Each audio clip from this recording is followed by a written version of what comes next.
নরসিংদীতে কোটা আন্দোলন চলাকালে দুর্বৃত্তের হামলায় জেলা কারাগার সহ সরকারি বিভিন্ন স্থাপনার শত কোটি টাকারও বেশি ক্ষয়ক্ষতি হয়েছে। এসব নাশকতায় জড়িতদের আইনের আওতায় আনা হচ্ছে বলে জানিয়েছে পুলিশ। ধ্বংস হওয়া কারাগারটি কয়েদি রাখার উপযোগী করার চেষ্টা চলছে।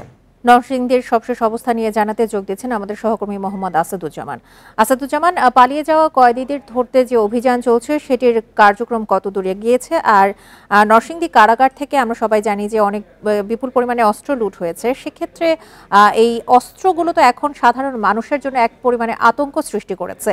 এই লুট হওয়া অস্ত্র উদ্ধারে কি ধরনের কার্যক্রম চালানো হচ্ছে?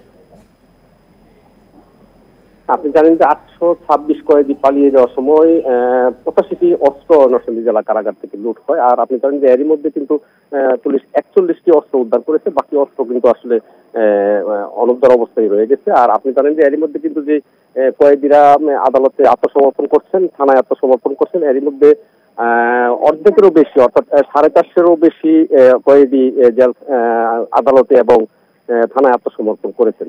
আর এদিকে আপনি জানেন যে এই ঘটনায় পুলিশ সুপার যেটি জানিয়েছেন যে নরসিংদীতে যেসব নাশকতা হয়েছে সব ঘটনায় এখন পর্যন্ত 11টি মামলা হয়েছে, আরো একাধিক মামলার প্রস্তুতি চলছে। আর 11টি মামলা এখনো পর্যন্ত 164 জনকে পুলিশ গ্রেপ্তার করেছে এবং অস্ত্র উদ্ধারের যে চিরুনি অভিযান এবং জড়িত আসামিদের চিহ্নিত করে গ্রেপ্তারের যে প্রক্রিয়া সেটি এখনো চলমান রয়েছে।